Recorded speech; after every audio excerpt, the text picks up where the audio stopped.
Hello बच्चों, आज की वीडियो में हम पढ़ने वाले हैं डस्ट ऑफ स्नो पोयम का सेंट्रल आइडिया। आइए सेंट्रल आइडिया पढ़ना स्टार्ट करते हैं। चुटकियों में इसी वीडियो में याद करा दूंगा। आओ। Dust of snow is a beautiful short poem. क्या है? Dust of snow is a beautiful short poem written by Robert Lee Frost. Written by Robert Lee Frost. आप मेरे साथ रिपीट कीजिए। Dust of snow is a beautiful short poem written by Robert Lee frost.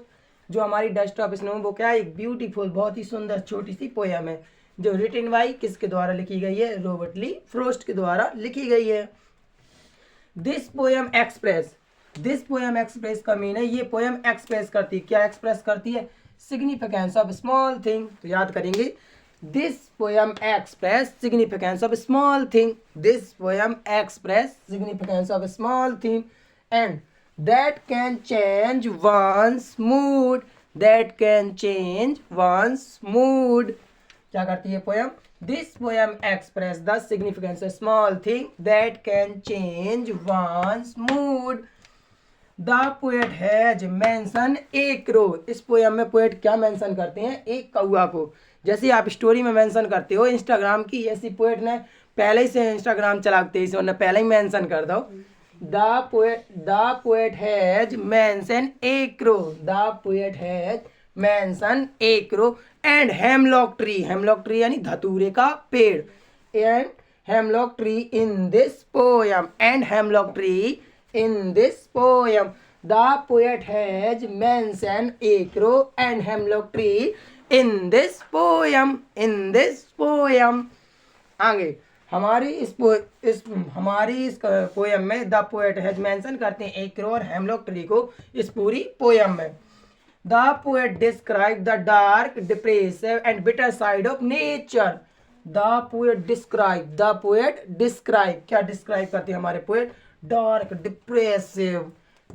Depressive and bitter side of nature. Bitter side of nature यानी हमारी जो poet है वो describe यानी वर्णन करते हैं डार्क माना नेगेटिव साइड को, अंधेरे साइड। अंधेरे वाला डार्क नहीं है उस सेंस में, यहाँ पे डार्क यानी नेगेटिव साइड, उदासी वाला बहुत है। डार्क एंड डिप्रेसिव, बहुत उदासी, डिप्रेशन से वर्ड से क्या है? Depressive. And bitter side of nature, nature की एक थोड़ी सी बिटर साइड यानी कड़वाहट साइड को इस पोयम में हमारे वो मेंशन करते हैं। And to present has small similar mood. और ये कब एक्सप्रेस करते हैं ये? टू प्रेजेंट, जब उनका प्रेजेंट था क्या? हिज सिमिलर मूड, जब वैसा ही मूड प्रेजेंट था बिना चेंज हुए वाला। फिर चेंज कैसे होता था कि हमारे पोएट के ऊपर जो हमारा कावा था वो क्या करता? धतूरे के पेड़ से ऐसे हिला देता था और कावा के ऊपर क्या करती थी? स्नो ऑफ डस्ट, बर्फ के पार्टिकल गिरते तो हमारे पोएट का मूड क्या हो जाता था? चेंज। पोएट का मूड क्या हो जाता था? चेंज। तो आइए, तो to present has similar mood but when the crow shook the hemlock tree. When the crow shook the hemlock tree, जब हमारा क्रो क्या करता है? जब हमारा क्रो सॉक मिस होता है, सॉक इज सेकंड फ्रॉम, इसका मतलब होता है हिलाना। जब हमारा क्रो हिलाता है हेमलॉक ट्री को, जब हमारा क्रो हेमलॉक ट्री को हिलाता है। But when the crow shook the hemlock tree. But when the crow shook hemlock tree, जब हमारा क्रो सॉक हेमलॉक ट्री को हिला देता है तो क्या होता है? Snow particle fell on the poet. जब मान लो ऊपर से गिर रही है बर्फ के particle, snow particle fall on the poet. Snow particle fall on the poet. But when the crow shook the hemlock tree. Shook मैंने हिलाओ आप लोग भी। But when the crow shook the hemlock tree and snow particle fall on the poet. Snow particle fall on the poet. जब हमारा crow हिलाता है और स्नो पार्टिकल गिरते हैं यानी बर्फ के कण गिरते हैं अपने पोएट के ऊपर, तो हमारी पोएट का क्या होता है? His mood change suddenly. His mood change suddenly. His mood change suddenly. और हमारे पोएट का मूड क्या हो जाता है? चेंज हो जाता है। सडनली यानी अचानक से बदल जाता है। His mood change suddenly. His mood change suddenly. अब हम बताएंगे इस पोयम के बारे में। थ्रू दिस पोयम, ये जो हमारी पोयम है, बी गेट अ मैसेज, ये हमें बहुत बढ़िया मैसेज देती है। क्या मैसेज देती है? कि that we should hope for the best even. That we should, हमें हमेशा रखनी चाहिए hope for the best even. हमें हर एक परिस्थितियों में क्या रखनी चाहिए? अपनी एक चीज बहुत पॉजिटिव हमेशा रखनी चाहिए। क्या रखनी चाहिए? पॉजिटिव, पॉजिटिव होप रखनी चाहिए, चाहे कितनी भी in the breast of situation, in the breast of situation, चाहे हमारे जीवन में कितनी भी खराब सिचुएशन क्यों ना आ जाए, पर हमें हमेशा that we should hope for the best even, that we should hope for the best even in the breast of situation, in the breast of situation, कितने भी ब्रेस्ट सिचुएशन क्यों ना आ जाए, हमें हमेशा दैट वी शुड माने चाहिए, hope माने आशा रखनी चाहिए, for the best even, even यानी सम यानी बहुत पॉजिटिव आशा, सम आशा रखनी चाहिए, विषम आशा नहीं रखनी चाहिए, in the breast of situation, कितने भी ब्रेस्ट सिचुएशन क्यों ना आ जाए।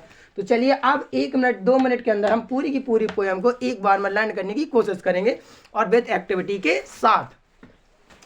The Dust of Snow is a beautiful short poem written by Robert Lee Frost. This poem expresses the significance of small things that can change one's mood. And the poet has mentioned a crow and hemlock tree. In this poem, the poet describes the dark, depressive and bitter side of nature. Nature की किसको? bitter side को वो express करता था। To prevent its similar mood, ये express कब करता था? अपने similar mood में। The crow shook the hemlock tree, the crow shook the hemlock tree and snow particle fall on the poet. जैसे ही हमारा कौवा क्या करता था, उस हेमलॉक ट्री को हिलाता था और स्नो पार्टिकल बर्फ की कण जैसी थोड़ी सी पोएट पे गिरी तो पोएट का मूड क्या हो जाता? Poet mood change suddenly, poet mood change suddenly, poet का मूड क्या हो जाता था? सडनली चेंज हो जाता था। अब थ्रू दिस पोएम, इस पोएम के द्वारा हमें क्या था? Through this poem we get a message, through this poem we get a message that we should hope, हमें हमेशा क्या रखनी चाहिए? That we should hope for the best even, that we should hope for the best even, हमें हमेशा hope रखनी है best even में अपने। और in this breast of situation, in the breast of situation, कितनी भी ब्रेस्ट सिचुएशन कोई ना आ जाए, हमें इवन होप रखनी है। अच्छी लगी वीडियो को लाइक, चैनल को सब्सक्राइब और अपने दोस्तों तक शेयर जरूर करिएगा। थैंक यू, कीप वॉचिंग, पढ़ते रहिए, आगे बढ़ते रहिए। जय हिंद, जय भारत।